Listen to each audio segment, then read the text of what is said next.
안녕하세요. 저는 아주 착하고 다정한 남편과 예쁜 딸을 키우며 살고 있는 30대 여성입니다. 직장 동료의 소개로 남편을 만났는데 첫 만남부터 서로 느낌이 왔고 이 남자다 싶었습니다.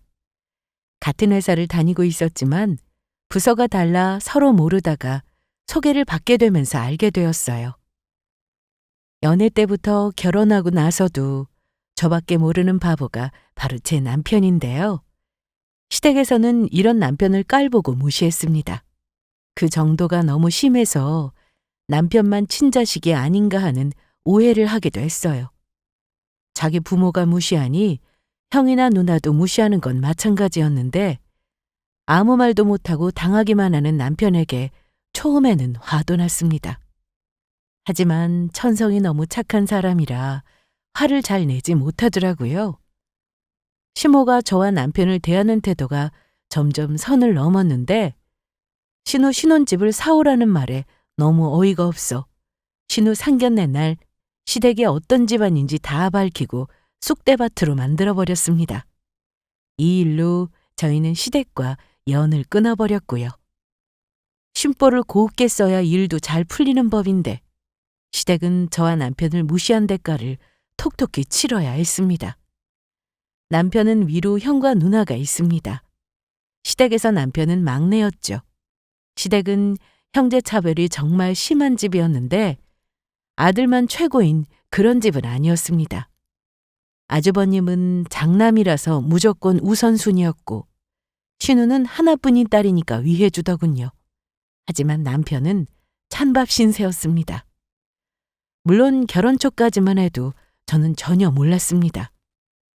시부모님은 연세가 좀 많으셨고 결혼 전 시댁에 인사를 갔는데 아버님이 특히 저를 정말 예뻐해 주셨어요. 드라마에서도 많이 나오잖아. 며느리 사랑은 시아버지라고.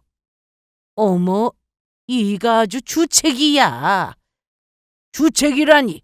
이렇게 이쁜 며느리가 들어오게 생겼는데 이뻐하는 게 당연하지. 결혼 전부터 아버님 사랑을 듬뿍 받으니 너무 좋았습니다. 그런데 아버님은 시댁에서 그리 큰 파워가 있는 분은 아니었어요. 어머님이 목소리도 크시고 주도권은 역시 어머님께서 가지고 계셨습니다. 아주버님은 사업을 한다고 들었는데 정확히 무슨 사업인지는 말해주지 않았습니다. 그런데 돈을 잘 버는지 볼 때마다 명품으로 치장을 하고 있었어요. 암튼 일하는 게 좋아서 만나는 여자도 없고 여태 결혼도 못했다고 하더라고요. 남편과 얘기도 많이 하고 그래서 형제간의 우애가 좋다는 생각도 들었습니다. 결혼 전 어머님은 저에게 이런 말씀을 자주 하셨습니다. 우리 동훈이 진짜 착하지 않아? 네, 어머님 맞아요. 동훈 씨 너무 착해요. 그래, 맞다. 우리 집에서 제일 착한 아들이지. 내가 갱년기가 와서 너무 힘들었을 때도 동훈이가 옆에서 내 짜증도 다 받아주었다고. 사춘기도 없었지 아마? 어머님의 말씀을 듣는데 남편은 진짜 태어날 때부터 착한 사람이구나 싶었습니다. 연애하는 내내 저한테 화를 내본 적도 없고 제가 화를 내면 그걸 다 받아주는 사람이 남편이었어요. 그러니 저도 화를 잘 안 내게 되더라고요. 저희는 연애한 지 3년 만에 결혼식을 올려 부부가 되었는데 남편은 여전히 저를 한결같이 대해 주었습니다. 서로 같은 직장에 다니고 있어서 항상 출퇴근도 같이 하다 보니 일할 때 빼고는 거의 매일 붙어 있다고 할 수 있죠. 주변에서 그렇게 종일 같이 있는데 안 싸우냐는 말을 지겹도록 들었지만 저희는 오히려 좋았습니다. 그런데 결혼하고 나서 달라진 게 딱 하나 있었습니다. 바로 시댁에서 남편을 대하는 태도였죠. 처음에는 달라졌다고 생각했는데 제가 남편을 만나기 전부터 그래왔다는 말에 충격을 받기도 했습니다. 결혼 초 시댁에 가면 시부모님이 저에게 정말 잘 해주셨습니다.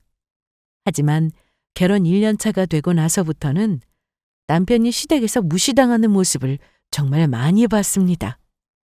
남편도 너무 바보처럼 가만히 있고 말도 잘 못했는데 그걸 보니 정말 속상했습니다. 일단 호칭부터가 문제였는데요. 아들, 아니 얘가 어디 갔지? 엄마 왜요? 우리 아들 장남, 엄마가 찾았잖아. 과일 좀 먹으라고. 난 또 뭐라고. 저 통화할 게 좀 많아서 엄마 드세요. 그럼 우리 공주 먹으라고 해야겠다. 거의 이런 식이었습니다.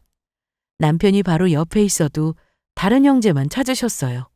특히 남편을 부르실 때는 이름도 아니고 아들도 아니었습니다. 야 또는 이 자식. 그것도 아니면 인마였습니다. 물론 제가 남편 바로 옆에 있을 때는 그렇게 부르시지는 않았지만 좀 떨어져 있거나 남편 혼자 있을 때면 거의 저렇게 부르셨어요.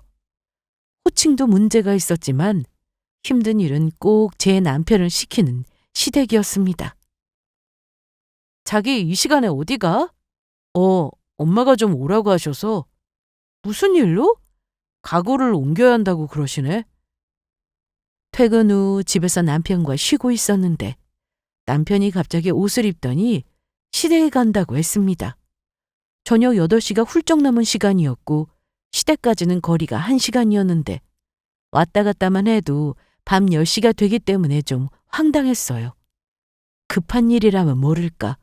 가구를 옮기는 건 같이 사는 아주버님이나 형님한테 시켜도 된다고 생각했거든요. 나도 같이 가. 그냥 쉬어. 나 늦을지도 모르니까 먼저 자. 싫어. 같이 가자. 나도 같이 도우면 일 빨리 끝날 거 아니야. 남편은 계속 집에 있으라고 했지만 너무 어이가 없어서 대체 무슨 가구를 옮기는데 남편이 가야 하나 싶어 따라갔습니다.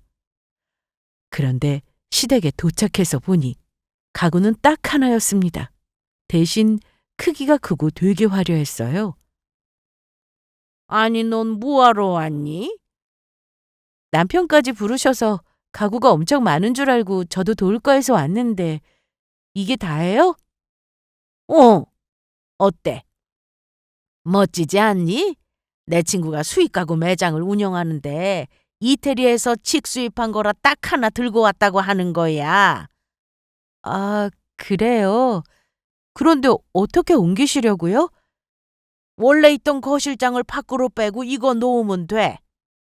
그러자 남편은 바로 알겠다고 하고는 가구를 옮기기 시작했습니다. 저도 같이 도왔고요. 어머님이나 아버님은 나이가 있으셔서 잘못했다가는 큰일 날 수 있어서 남편과 제가 했습니다.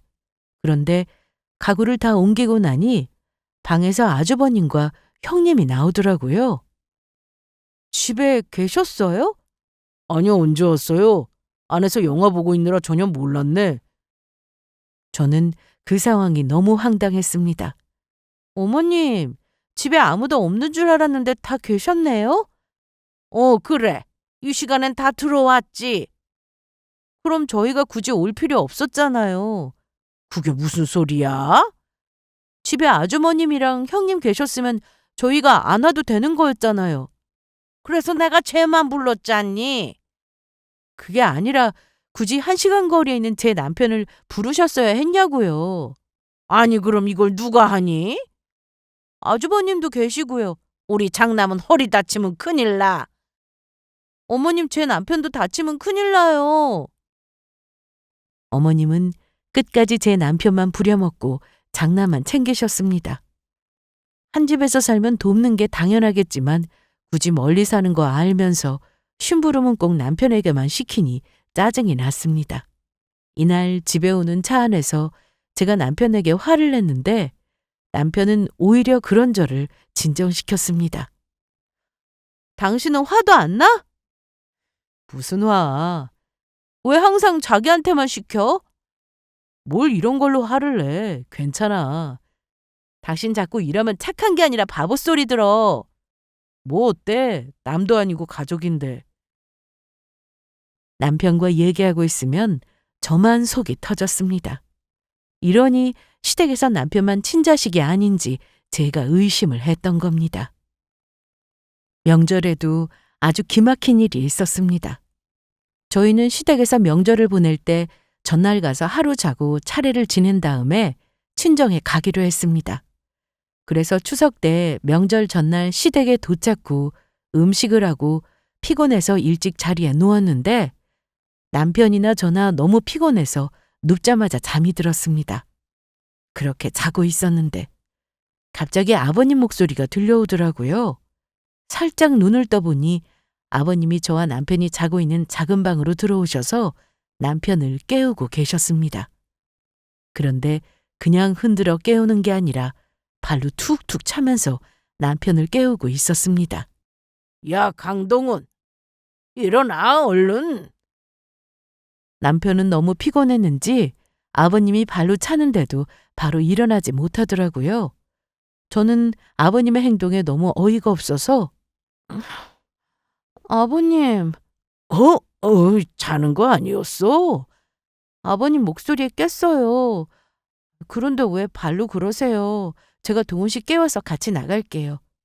그래, 그럼 네가 좀 깨워서 나오너라. 키우는 개도 그렇게 깨우지는 않을 겁니다. 남편을 깨우고 저는 차례상을 어머님과 같이 차렸는데 친척분들도 많이 오셔서 시댁 거실이 꽉 찰 정도였습니다. 그런데 이렇게 사람들이 많은 상황에서도 시어머님이나 시아버지는 남편만 차별했습니다. 차례가 끝나고 다 같이 모여 밥을 먹는데 남편이 상위에 있던 갈비찜을 맛있게 먹더라고요. 그런데 어머님이 음식으로 차별을 하셨습니다. 어머님이 남편에게 그만 좀 먹으라고 무안을 주고는 갈비찜이 담긴 그릇을 아주버님 앞으로 옮겨두셨습니다. 그걸 보는데 할 말이 없더라고요. 너무 어이가 없어서요. 그래서 아무 말 하지 않고 조용히 일어나 주방으로 갔습니다. 그리고 갈비찜을 새로 그릇에 담아서는 남편 앞에 두고 자기야, 많이 먹어? 고마워. 그랬더니 다른 친척분들은 신경도 안 쓰는데 어머님, 아버님, 아주버님, 그리고 형님만 저와 남편을 빤히 쳐다봤습니다. 저는 그러던가 말던가 제 남편만 챙겼습니다. 식사가 끝난 후 친척분들은 집에 가셨고 저와 어머님은 주방에서 설거지를 하고 있었어요. 아주버님과 형님은 거실에서 TV를 보고 있었고요. 그 상황 자체도 너무 짜증이 났지만 며느리니까 그냥 참고 있었습니다. 그런데 설거지를 거의 마쳐갈 때쯤 어머님이 일을 더 시키실 것 같았고 아버님도 계속해서 남편을 찾으시길래 설거지를 마저 다 하고 방에 가서 캐리어를 정리해서는 나왔습니다. 어머님, 아버님, 저희 그만 가보겠습니다. 자기야, 짐 다 챙겼으니까 얼른 신발 신어. 제가 그렇게 말씀드리자 어머님과 아버님은 황당하다는 듯이 저희를 쳐다보셨는데 전 신경 쓰지 않고 남편 손을 잡고 바로 나와버렸어요. 당연히 어머님이 계속 전화를 하셨습니다. 아니, 너 지금 뭐 하는 거야? 그렇게 가버리는 게 어디 있어? 아직 할 일 남았는데. 어머님, 저도 친정에서 부모님이 저 기다리고 계세요. 차례 지나고 바로 가기로 했는데 아침상 차리고 설거지까지 다 했잖아요. 그럼 이만 끊겠습니다. 그리고 어머님한테 또 전화가 왔지만 받지 않았습니다. 시댁에서 저한테 이런 대우를 해도 화가 났을 텐데 남편한테 그러니 이상하게 더 기분이 나쁘더라고요. 순하디 순한 남편은 가족이니까 아무 말도 못한다고 했고 결국 제가 나설 수밖에 없었습니다. 지혜야, 일찍 왔네? 점심은 먹고 올 줄 알았는데. 아, 엄마, 말도 마. 아침도 안 먹고 오고 싶었다고. 에이, 그러면 안 되지. 어른들도 많이 오셨을 텐데. 그래서 할 거 다 하고 왔잖아. 그래, 잘했다.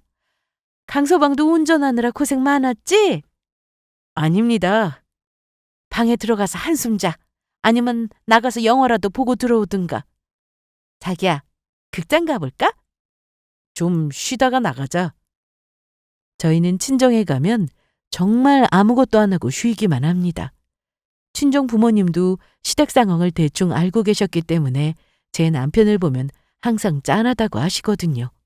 그래서인지 엄마는 저와 남편이 친정에 가면 정말 잘해주시는데 보통 며느리가 시댁을 불편해하듯 사위도 처가를 불편해하는 경우가 많지만 남편은 달랐어요. 친정에 가는 걸 정말 좋아했죠. 아마도 엄마 아빠가 편하게 대해주시고 시댁과 집안 분위기도 완전히 달라서 그런 게 아닐까 생각이 들더라고요. 더 웃긴 건 조아 남편이 친정에 와 있으면 시댁에서는 절대로 전화를 안 하십니다. 그래서 남편이 친정을 더 편애하는 것 같기도 합니다. 남편은 새벽 일찍 일어나서 많이 피곤했는지 친정에 와서 잠깐 얘기를 나누다 바로 잠이 들었는데요. 자는 모습만 봐도 안쓰러웠습니다. 시댁에서 무슨 일이 있었어? 아니, 특별한 건 없었어. 그런데 정말 생각할수록 너무 아쉬워. 나 없을 땐 대체 어느 정도였길래 동호 씨가 시댁 현관만 넘으면 바로 어깨가 움츠러든다니까? 기가 확 눌린 느낌이야. 결혼하고 독립도 했는데 왜 할 말을 못할까? 아버님을 되게 무서워하더라고. 내가 직접 물어보기도 했는데 무섭대. 내 생각인데 어릴 때 동호 씨한테만 뭐라 하고 혼내고 그런 거 아닐까? 사돈 어른이 혹시 네 앞에서도 화내고 그런 적이 있니? 아니, 나한테는 그러진 않으셔. 남편한테만 유독 심할 뿐이지. 이날 저와 남편은 친정에서 잠도 푹 자고 엄마가 해주신 음식도 먹으면서 제대로 쉬었습니다. 그리고 연휴 동안 친정에 있으면서 부모님과 함께 골프도 치고 왔습니다. 아빠가 골프를 정말 좋아하셔서 젊으실 때부터 치셨는데 제가 결혼하고 나서 남편도 같이 치면 좋겠다고 하셨어요. 그래서 남편과 저는 시간이 날 때마다 배우러 다녔는데 어느 정도 실력이 되니 가족끼리 나가서 칠 수 있게 되더라고요. 저는 시댁에 가면 남편이 불편해한다는 걸 잘 알았고 저도 가고 싶은 생각이 들지 않아서 명절이나 생신처럼 기념일 외에는 일부러 가는 일은 거의 없었습니다. 시댁에서 특별한 이유 없이 남편을 찾을 때도 저는 일부러 약속이 있다고 둘러대고는 못 간다고 했네요. 하지만 시댁을 아예 안 갈 수는 없었습니다. 어머님이 남편에게 정말 자주 전화를 하셨거든요. 저번에는 떡집에서 떡을 찾아와야 하는데 그것도 남편 보고 퇴근하면 떡집에 들러서 시댁에 놓고 가라고 한 적이 있었어요. 남편은 제가 알면 제 성격에 또 가만히 있지는 않을 걸 잘 알아서 저에게 다른 이유를 대고 시댁에 다녀왔는데 아직도 이 일을 생각하면 속이 터집니다. 확실히 부모가 자식을 무시하니 형제들도 똑같이 무시를 했는데 남매가 아주 막내 동생한테 못되게 구는 걸 보면 유치하기 짝이 없습니다. 제 앞에서 그런 모습을 보이면 제가 받아치는 걸 두 사람이 잘 알아서 꼭 제가 없을 때 남편한테 그러더라고요. 애도 아니고 다 큰 성인이 왜 그러는지 이해할 수가 없었어요. 답답한 마음에 친구들 모임에 나가서 이런 얘기를 하기도 했는데요. 지혜야, 니네 시댁은 진짜 심한 것 같아. 내 주변에 너네 시댁 같은 곳은 없어. 대부분 며느리를 괴롭히지 자기 아들을 그렇게 대하지는 않거든. 내 말이. 그러니까 이해가 안 된다는 거야. 그런 집 의외로 많아. 정말? 원래 장남이 보험이잖아. 그게 무슨 말이야? 부모 노후 대책 보험. 야, 요즘도 그런 게 있어? 왜 없어? 그리고 너희 시부모님 나이도 많으시다며. 그럼 그렇게 생각하실 수 있지. 아들만 우쭈쭈 하는 집도 많지만 장남이 최고라고 생각하는 집도 많아. 어차피 장남이 나중에 부모님 모실 거니까 미리 잘해주는 거지. 아무리 그래도 우리 시댁은 차별이 너무 심해. 장남이 잘 살아야 집안이 화목해진다고 생각하는 부모님들 의외로 많아.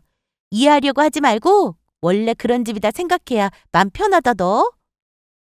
친구들의 말을 들어보니 그렇더라고요. 자식들 중에는 남편만 유일하게 결혼을 해서 가정을 꾸렸으니까요. 제가 결혼할 당시 형이나 누나가 결혼도 안 했는데 막내가 제일 먼저 결혼한다고 어머님이 뭐라고 하신 적이 있었습니다. 크게 혼을 내거나 그러신 건 아니었지만 그래도 섭섭해 하셨는데 지금 생각해보니 조금 이해가 되긴 하더라고요. 원래도 제 남편을 미워했는데 형이나 누나보다 먼저 결혼한다고 하니 더 미웠겠죠. 거기다 남편은 형제 중에서 가장 공부도 잘했고 저와 같이 대기업에 다니고 있습니다. 자식이 공부 잘하고 알아서 좋은 회사도 다니면 부모가 더 좋아해야 하는데 시댁은 그렇지 않았어요. 결혼 후 친정아빠의 권유로 남편이 골프를 시작하면서 필드에도 자주 나갔는데 아버님은 남편에게 무슨 네가 골프를 치냐며 소리를 치기도 하셨네요. 가족 중에 아무도 골프 치는 사람 없고 장남도 안 치는 골프를 네가 뭔데 치냐고 하셔서 제가 그때 놀란 적이 있었죠.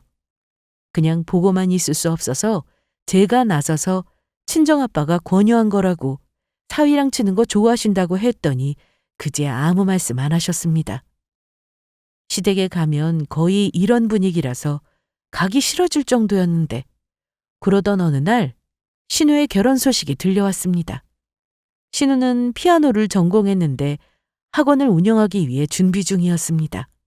하지만 한참 놀다가 뒤늦게 대학원에 들어갔습니다. 그런데 갑자기 치과 의사와 결혼을 하게 됐다고 어머님이 전화를 하셨더라고요. 축하드려요, 어머님. 나한테 축하할 건 없고 네가 직접 우리 딸한테 말해라. 네, 그럴게요. 그런데 우리 딸이 누구랑 결혼하는 줄 알아? 저야 모르죠. 의사랑 결혼해, 의사. 아, 그래요? 놀랐지? 의사 중에서도 돈 잘 번다는 치과 의사랑 결혼한다. 이렇게 시집 잘 가려고 그동안 일이 잘 안 풀렸나 보다. 아, 네. 별로 듣고 싶지 않은 얘기였는데 어머님은 계속해서 신우와 결혼할 사람에 대해 이것저것 다 말씀하셨습니다.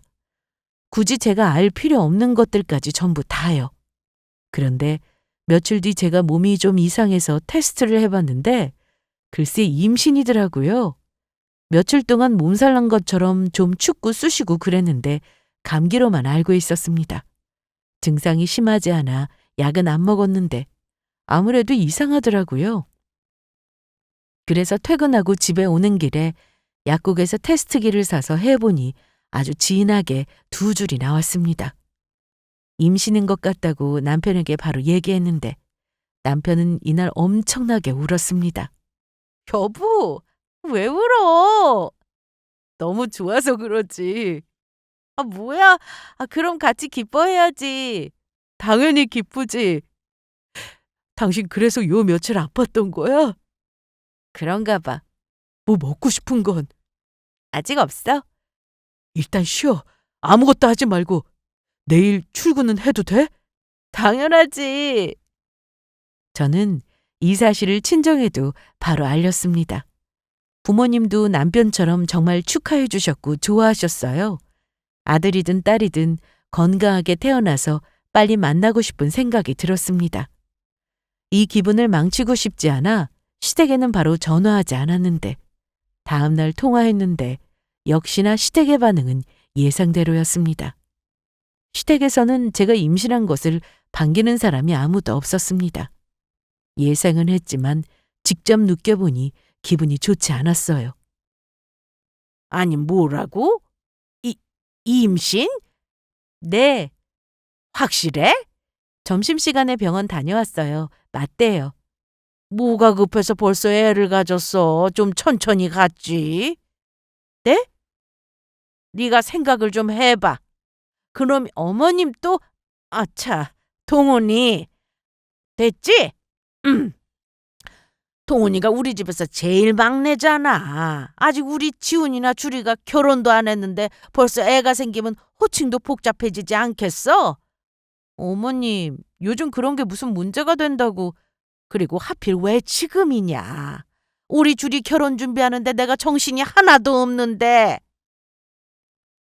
그냥 축하한다는 말만 해주셔도 충분한데 듣기 싫은 말만 잔뜩 늘어놓으셨습니다. 저는 며칠 뒤 주말이 되어서 남편과 친정에 갔습니다. 아니, 지혜 너 왜 이렇게 살이 빠졌어? 요즘 통 못 먹었어. 지혜가 입덧이 좀 심해서 회사에서도 점심을 잘 안 먹네요. 그러면 안 되는데 뭐든 잘 먹어야지. 동우 씨가 샌드위치 사다 줘서 요즘 그것만 먹고 있어. 그래도 입에 맞는 게 있어서 다행이네. 그나저나 자네가 고생이 많아. 아닙니다. 지혜가 힘들죠. 안정을 취해야 하는데 회사를 그만둘 수도 없고. 집에 도우미 아줌마 불러줄까? 그 정도 아니야. 그리고 우리 남편이 다 알아서 해준다고. 그래서 하는 말이야. 우리 사위도 일하느라 바쁜데 집에 와서도 힘들면 안 되지. 그럼 엄마가 반찬이라도 매주해서 보내줄 테니까 힘들게 음식하고 그러지 마. 사 먹고 시켜 먹는 것도 하루 이틀이지 질려서 못 먹어. 친정과 시댁은 정말 극과 극이었습니다. 이러니 제가 시댁에 가고 싶은 마음이 안 들죠. 저는 평소 주말에는 남편과 무조건 나가서 데이트를 즐겼는데 임신을 하고 나서 입덧 때문에 주말 내내 집에만 있었습니다. 그리고 주말 내내 쉬었는데 현기증이 너무 심하고 속이 안 좋아서 며칠 연차를 쓰게 되었습니다. 그런데 그때 시모가 집에 찾아왔어요. 여보세요. 지혜야, 나야. 네, 어머님. 지금 바쁠 시간인가? 통화 돼? 저 지금 집인데. 아니, 왜 출근을 안 했어? 몸이 좀 안 좋아서요. 그랬구나. 많이 안 좋니? 누워있으니까 그래도 괜찮아요. 그래, 그럼 알았다. 쉬거라. 그렇게 전화를 끊었는데 2시간 정도 지나서 어머님이 집으로 오셨어요. 혹시나 걱정되셔서 오신 건가 했는데 역시나 그게 아니었습니다. 목적이 있어서 찾아왔더라고요. 아니, 그냥 좀 안 좋나 싶더니 얼굴색이 안 좋네. 약은 먹었니? 어머님, 저 약 못 먹어요. 아참, 내가 너 임신한 걸 깜빡했다. 왜 오셨어요? 저 그게 다름이 아니라 우리가 주리가 결혼하는데 집이 필요하잖아. 신혼집이요? 그래. 집 얘기를 저한테 하시는데 어쩌라는 건가 싶었습니다. 그런데 왜 형님 혼자 신혼집을 사요? 내가 말했잖아. 우리 사위 될 사람이 의사라고. 치과 의사. 그런데요? 우리 딸한테 치과에서 소개해준 친구가 신혼집은 알아서 마련하라고 하더라고. 의사 사위 보려면 집은 필수라고. 그래서 우리 쪽에서 집을 해간다고 얘기했지. 네. 그래서 말인데 네가 신혼집 어디가 괜찮은지 좀 알아봐 줄래? 위치는요? 우리 집에서 너무 멀지 않은 곳이면 좋겠고 이왕이면 신축이면 좋겠지. 마음 같아서는 고급 빌라를 알아봐 달라고 하고 싶은데 그건 좀 너무했고 신축 아파트면 충분하지 않을까? 저는 어머님이 그래도 모아둔 돈이 있어서 신우한테 집을 사주려나 보다 생각했습니다. 그런데 그게 아니라 저한테 아예 신혼집을 사달라고 하는 거였습니다. 어머님, 뭐라고요? 내 말을 끝까지 들어보고 얘기해. 내가 절대로 그냥 사달라는 게 아니야. 아니, 그냥이든 아니든 제가 신축 아파트 살 돈이 당장 어디 있어요? 돈이 있다고 해도 제가 왜 사요? 내 말은 네가 무조건 사와라 이게 아니라 나중에, 아주 나중에 나랑 시아버지 죽고 나면 우리 살던 그 집 너랑 동훈이한테 줄게. 내가 여기 오기 전에 시세 알아봤는데 우리 집 그거 지금 20억이란다. 20억! 세월이 더 흘러봐. 30억까지 오르지 않겠어? 브랜드니까 더 오를 수도 있고. 우리 죽고 나면 집 너네 줄 테니까 우리 딸 신혼집 네가 좀 구해봐라. 응? 나중에 우리 집 너희가 받으면 훨씬 이득이잖아. 전 그럴 돈 없어요. 사돈 재력을 내가 아는데 그깟 신축 아파트 못 해주시겠어? 아니, 저희 부모님 말씀하시는 거예요? 그래. 제가 계속 어이없어 하는데도 어머님은 혼자 말씀을 이어가셨습니다. 하나뿐인 딸이 시집 가는데 엄마로서 뭐든 다 해주고 싶잖아. 그러니까 너도 좀 신경 써라. 너도 곧 엄마 되잖니. 그래도 그건 아니죠. 아주버님 사업하셔서 돈도 잘 번다고 하시던데 말씀해 보세요. 아니 우리 아들이 네 말대로 돈을 잘 버는 건 맞는데 그렇게 큰 돈은 없어. 사업이라는 게 돈도 많이 벌긴 하지만 그만큼 큰 돈이 또 나가는 거라고.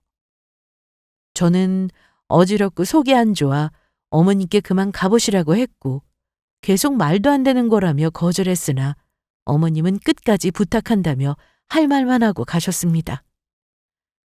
사시던 집을 주신다고 해도 제가 신혼집을 사야 할 이유는 없었어요. 그렇게 하고 싶지도 않았고요. 얼마 뒤 남편이 퇴근 후 집에 왔길래 저는 낮에 있었던 일을 다 말했습니다. 자기야, 나왔어. 왔어? 오늘 고생 많았어. 몸은 좀 어때? 쉬니까 좀 낫다. 그런데 아까 낮에 어머님 다녀가셨어. 엄마가 왜? 당신 누나 결혼하니까 신혼집을 알아보래. 당신 지금 홀몸도 아닌데 뭘 알아보라고 그러셨대. 됐어. 내가 알아볼게. 그냥 알아보기만 하라는 게 아니라 신혼집을 나더러 사오라고 하셨다고. 뭐라고? 그런데 그 조건이 뭔 줄 알아? 뭔데? 어머님, 아버님 지금 사시는 집, 두 분 돌아가시면 그때 우리한테 그 집을 주시겠대. 그러자 남편이 황당한 듯 저에게 이런 말을 했습니다. 뭐? 그게 가능한가? 형이 가만히 있지 않을 텐데. 당연하지. 장남이니까 집은 내놓으라 하지 가만히 있겠어? 아니, 내 말은 그게 아니라 지금 부모님 댁은 이미 형 명의로 되어 있어. 그런데 우리 준다고 하시면 형이 그냥 줄 리가 없다는 거야. 뭐라고? 저는 너무 어이가 없었습니다. 아주버님한테 이미 집을 줬으면서 집을 미끼로 신혼집을 받으려 하다니 나이 먹고 대체 뭐 하는 건가 싶었습니다. 평소에 저나 남편에게 잘했다면 또 모를까. 온갖 구박은 다 했으면서 필요할 때만 찾으니 더 싫었어요. 거기다 저를 속인 것도 화가 났죠. 전 어머님이 20억짜리 집을 주든 더 큰 걸 주든 신우한테 신혼집을 사줄 생각이 없었습니다. 입덧 때문에 다른 곳에 신경 쓰고 싶어도 할 수 없었고요. 저는 생각할수록 짜증이 났습니다. 지혜야, 우리 아기를 생각해서 그만 생각하자. 어? 알았어. 그런데 자기는 아주버님한테 명의가 넘어간 걸 언제부터 알고 있었어? 나도 우연히 알게 됐어. 전에 집에 갔다가 엄마가 형한테 집 얘기하는 걸 들었거든. 아마 엄마나 형은 내가 알고 있는지는 모를 거야. 이날 저는 너무 화가 나서 잠도 제대로 잘 수가 없었습니다. 대체 날 뭘로 보길래 그렇게 뻔뻔하게 거짓말까지 해가며 무리한 요구를 하나 싶어서요. 그리고 한편으로는 남편도 너무 불쌍했어요. 그런 부모를 뒀으니까요. 똑같이 배 아파 낳은 자식일 텐데 어쩜 저렇게 차별을 할 수 있나 이해가 되지 않았습니다. 물론 자식 중에서 더 이쁜 자식이 있을 수 있겠지만 시댁을 보면 심해도 너무 심했습니다. 며칠 뒤 저는 출근을 했습니다. 물론 입덧도 좀 심한 편이었고 현기증도 나긴 했으나 전보다 나아지고 있었어요. 그리고 시댁의 등기부등본을 떼어보고 남편의 말이 사실인 것을 확인했습니다. 기가 막힌 저는 다시 시댁에서 저와 남편을 무시하지 못하도록 해주고 싶었습니다. 그래서 바로 어머님께 전화를 걸어 신혼집을 알아보겠다고 말씀드렸습니다. 어머, 정말이야? 그럼요, 정말이죠. 안 해줄 것처럼 해주더니 왜 마음이 바뀐 거야? 어머님 말씀대로 형님 결혼하는데 뭐라도 해드리고 싶어서요. 그래, 잘했다. 그래야지. 좋은 집으로 알아보고 말씀드릴게요. 그래, 고맙다. 그리고 이왕이면 우리 사위 될 사람이 치과 의사니까 내 체면이 좀 설 수 있게. 내가 무슨 말 하는지 알지? 네, 그럼요. 저는 몸도 힘든데 신우가 살 집 따위는 알아보지 않았습니다. 시간 아깝게 제가 그런 곳에 제 아까운 시간을 쓸 수 없었죠. 하지만 다 생각이 있었습니다. 그리고 주말에 남편과 백화점에 갔습니다. 남성복 매장부터 들어갔는데 남편은 계속해서 옷이 많으니 안 사겠다고 했습니다. 당신 옷 많은 거 나도 아는데 온 김에 한 벌 사자. 나 입을 거 많아. 자기 옷 사자. 곧 배도 나올 텐데 인보복 사러 갈까? 나도 살 거니까 걱정 말고 얼른 골라. 우리 옷 사러 온 거야. 저와 남편은 이날 신우 상견례 날 입을 옷을 샀습니다. 물론 겉모습이 중요한 건 아닙니다. 저는 평소 반지나 귀걸이, 목걸이는 안 하고 다니는데 시댁에 갈 때도 항상 편한 복장으로 갔습니다. 하지만 신우 상견례 날은 남편이나 저나 세상 제일 멋지게 하고 가고 싶었어요. 시모는 제가 집을 알아본다고 한 뒤로 거의 매일같이 전화를 했습니다. 지혜야, 집은 어떻게 됐어? 알아보고 있는 중이에요. 아직도 결정 못한 거야? 그게 어디 쉽나요? 그럼 어렵지. 그런데 어느 브랜드로 알아보고 있는 거야? 그것도 아직이요. 그래, 알았다. 정해지면 바로 전화 줘.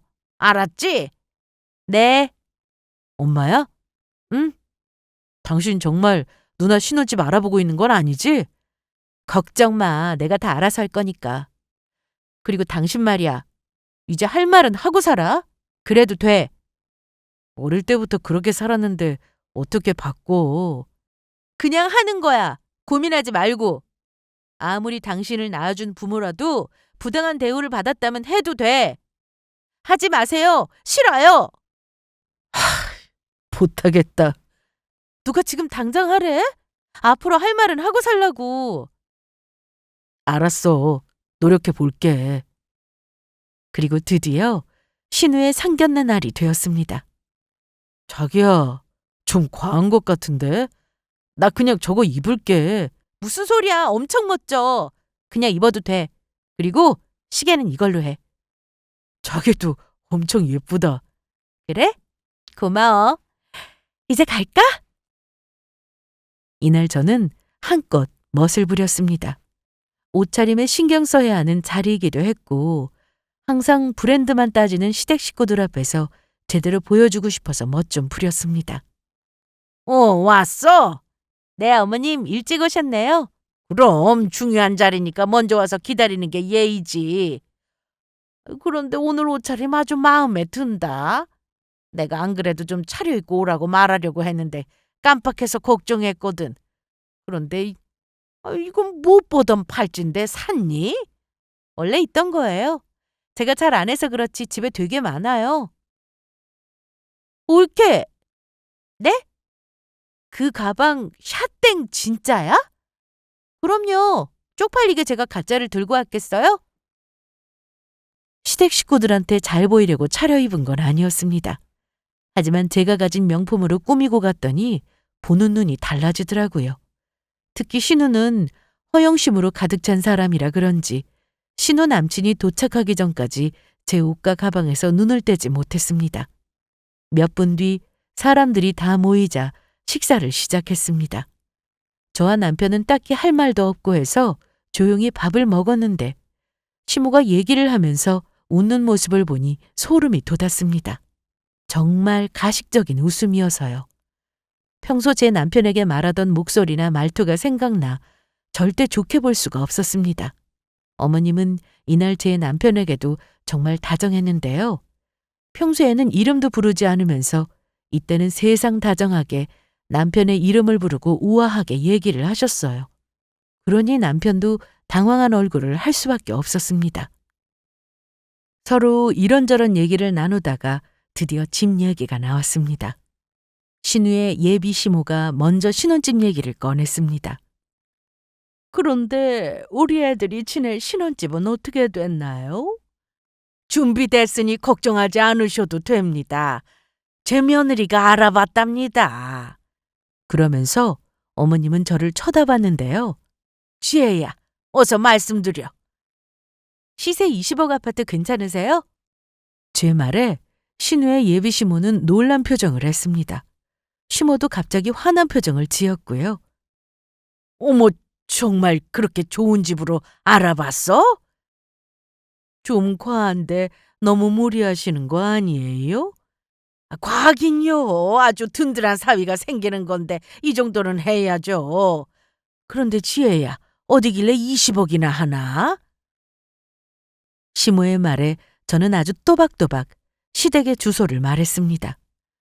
어머님이 저한테 그러셨잖아요. 지금 사는 집 시세가 20억이라고. 거기서 형님이 신혼생활 시작하시면 될 것 같아요. 아무리 알아봐도 그 집보다 괜찮은 집이 없더라고요. 그러자 신우의 예비 시댁에서는 난리가 났습니다. 이게 대체 무슨 말이냐면 놀리는 거냐는 말까지 나왔죠. 아니 얘, 그게 무슨 소리야? 어른들 다 모인 자리에서 장난하면 못 써. 얼른 똑바로 얘기 안 해? 장난 아닌데요? 어머님이 그러셨잖아요. 제가 형님 신혼집 해드리면 어머님 아버님 돌아가시고 시댁집 주신다고. 그런데 왜 제가 형님 신혼집을 사야 해요? 아무리 생각해도 이해가 안 되네요. 그리고 이미 아주버님한테 명의 넘긴 집이면서 저한테 주지도 않을 집을 주신다고 왜 거짓말하셨어요? 저는 여기서 그치지 않고 신우의 예비 시댁을 향해 이렇게 말했습니다. 자기 자식한테도 거짓말하는 집인데 이런 집하고 사돈 맺고 싶으세요? 그리고 어머님, 제 남편한테 평소 하던 대로 부르세요. 이 자식아, 야, 너! 이렇게 부르시라고요. 우리 동은이라고 하니까 아까 너무 소름 돋아서 혼났어요. 너 그만 못해? 아직 더 남았어요. 아버님도 그러시는 거 아닙니다. 우리 남편한테 툭 하면 욕하고 발로 차고 그러시면 안 돼요. 나중에 얼마나 후회하시려고 그러세요? 저는 이날 그동안 시댁에서 남편을 무시했던 것에 대해서 다 얘기하고 남편과 나와버렸습니다. 제가 지금 임신 중이라 더 있어봤자 태교에 안 좋을 것 같으니 이만 가보겠습니다.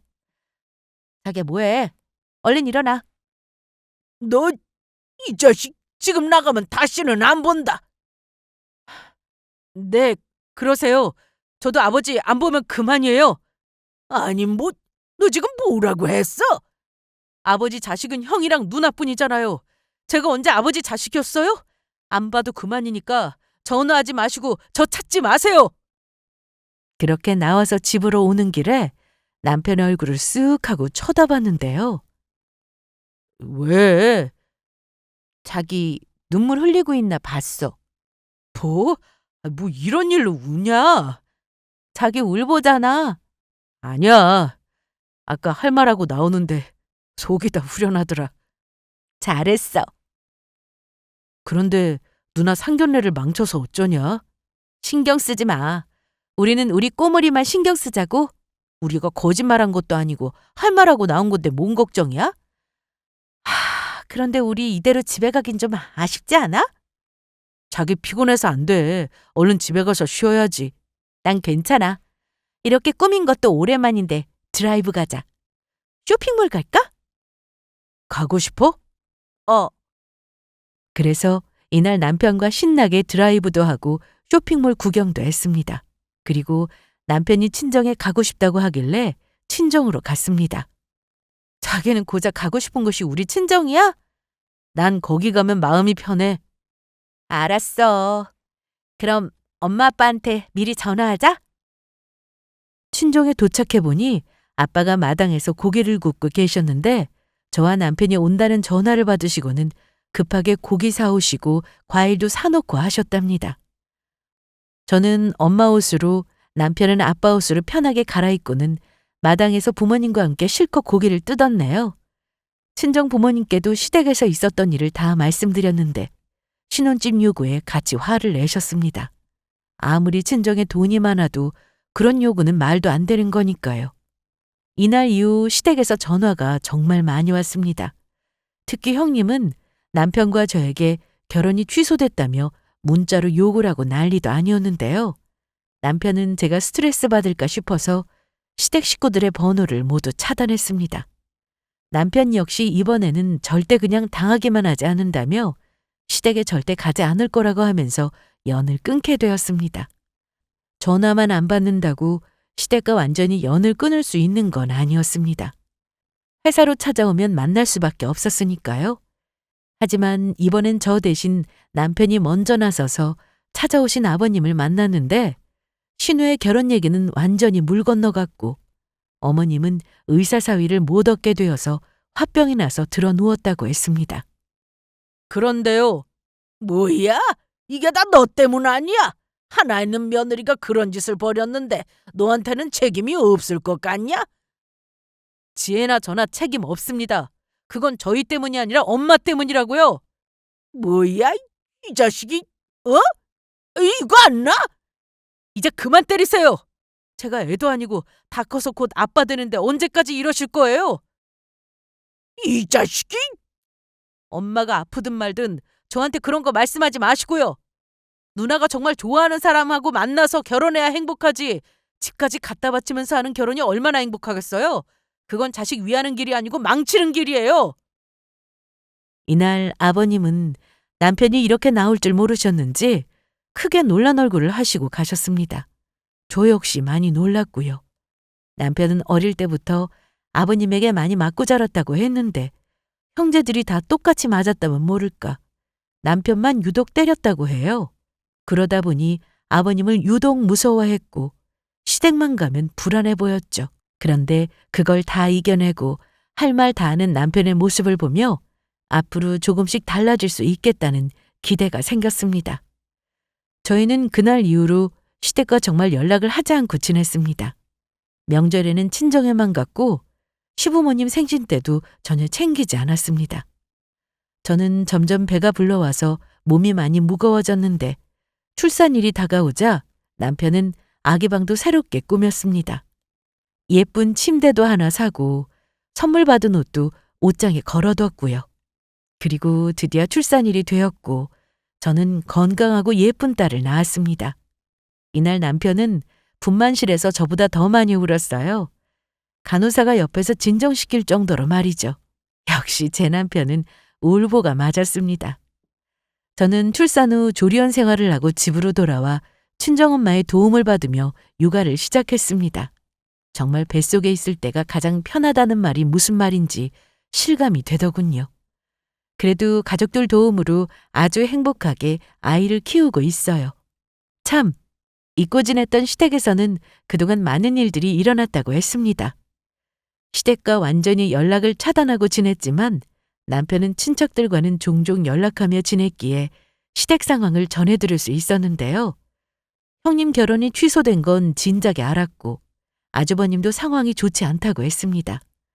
하던 사업이 어려워지면서 집을 담보로 돈을 좀 끌어쓴 모양인데 그것도 날렸다고 하더라고요. 급한 대로 친척들한테 돈을 구하고 있다는데 너무 어이없는 건 남편의 사촌형이 이렇게 말하더랍니다. 어머님은 남편에게 연락해서 돈 좀 구해달라고 대신 좀 말해달라고 했답니다. 계속 연락하고 지냈더라면 또 찾아와서 막무가내로 돈을 내놓으라 했겠다 싶었는데 역시나 예상을 벗어나지 않더라고요. 아버님은 그 와중에 제가 낳은 딸이 보고 싶으셨는지 아기 사진도 대신 좀 받아서 보내달라고 하셨다는데 절대로 그런 일은 없을 거라 했습니다. 남편도 사촌형에게 앞으로 시댁 일은 전하지 말라고 했어요. 저는 그렇게 무너지는 시댁을 보면서 하나 느낀 게 있었습니다. 역시나 마음을 곧게 써야 하는구나 하고 말이죠. 그리고 제가 아기를 낳아보니 이렇게나 예쁘고 사랑스러운데 자식 간 차별을 한다는 건 말도 안 되는 일이더라고요. 그래서 시부모님은 부모 자격도 없는 사람이라는 생각이 들었습니다. 제 남편은 천성이 그냥 착한 사람이라 그냥 여전히 남에게 싫은 소리 못하지만 저와 친정 부모님에게 정말 잘하고 어딜 가나 인정받는 능력 있는 남편이기에 감사한 마음으로 잘 살아가겠습니다. 제 사연을 들어주셔서 감사하고 제 얘기는 여기서 이만 마치도록 하겠습니다.